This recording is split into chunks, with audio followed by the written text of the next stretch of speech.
right. All right. Give me what the officer was going to before, Daniel 9 and 12. Because would you say slavery? That was a huge thing that could have destroyed the nations, right? But the Lord put it upon us because not to punish us, not to kill us off, but to punish us for not keeping His laws, statutes, and commandments. Read that. This is the book of Daniel, chapter 9, verse 12. And He has confirmed His word. So He confirmed the words of Moses by what? Read.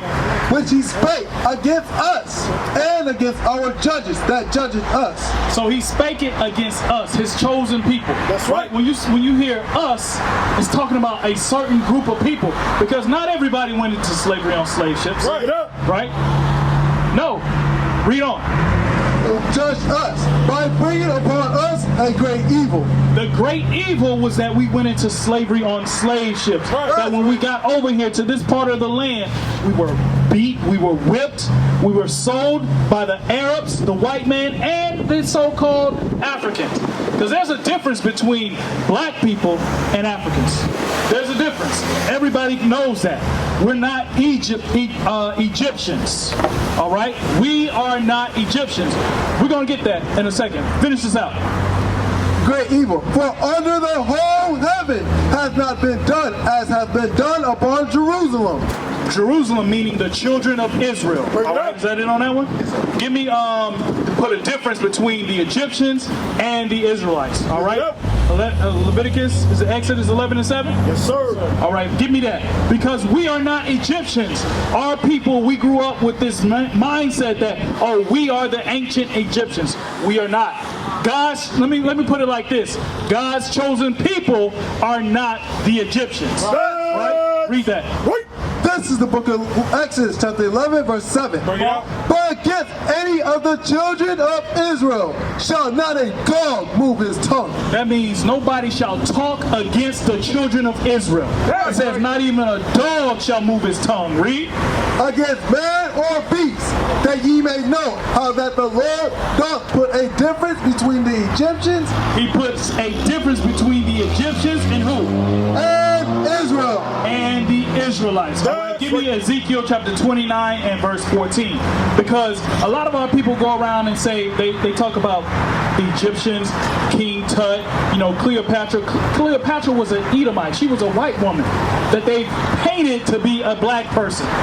That's not true. Don't fall into those things, all right? Cleopatra is actually written in the Bible. The story of her is written in the Bible. She was a daughter of Ptolemy, one of the generals coming out of the Greek captivities. All right, read that. Ezekiel 29 and verse 14.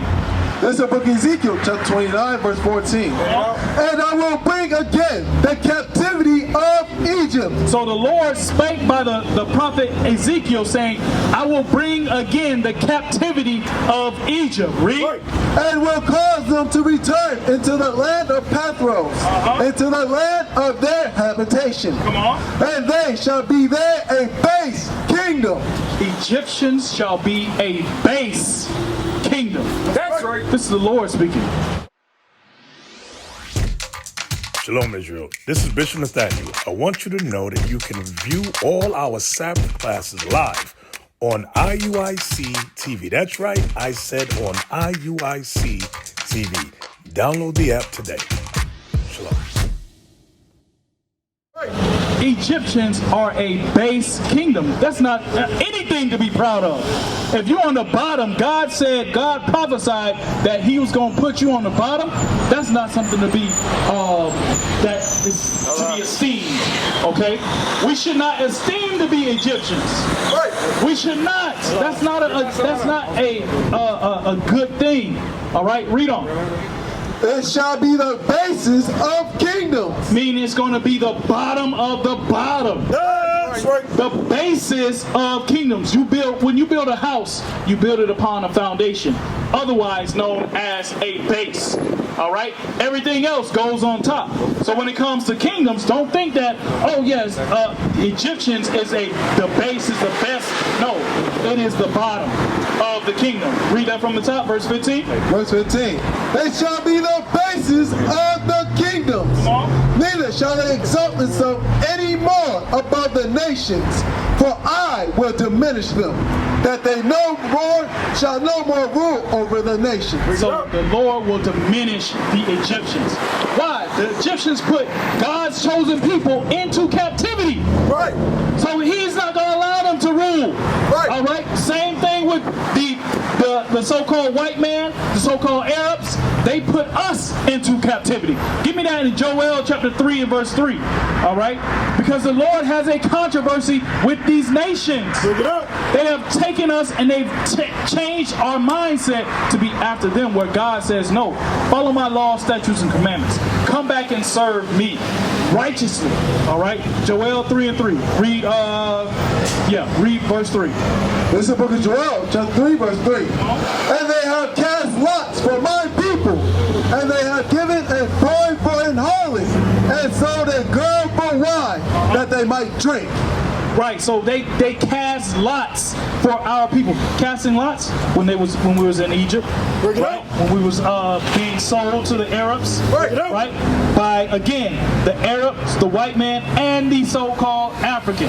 Right. All right, they sold us into slavery. Come on, read on. Teach. Yea, and what have ye to do with me, O Tyre and Zidon? Those are two African nations. Right. Tyre and Zidon are African nations. Right. Read on.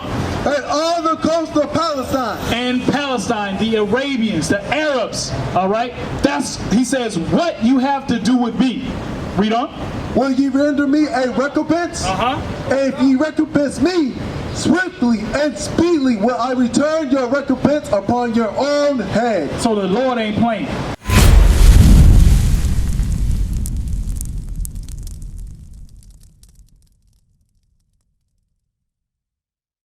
What is a nation?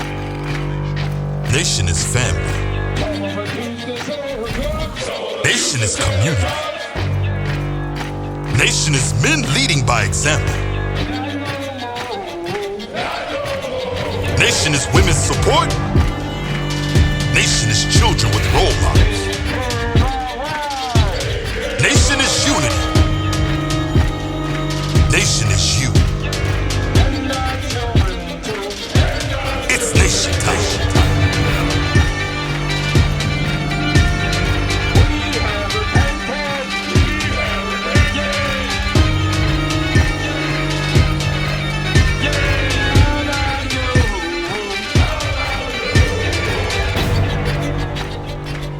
And finally, my brethren, be strong in the Lord. His word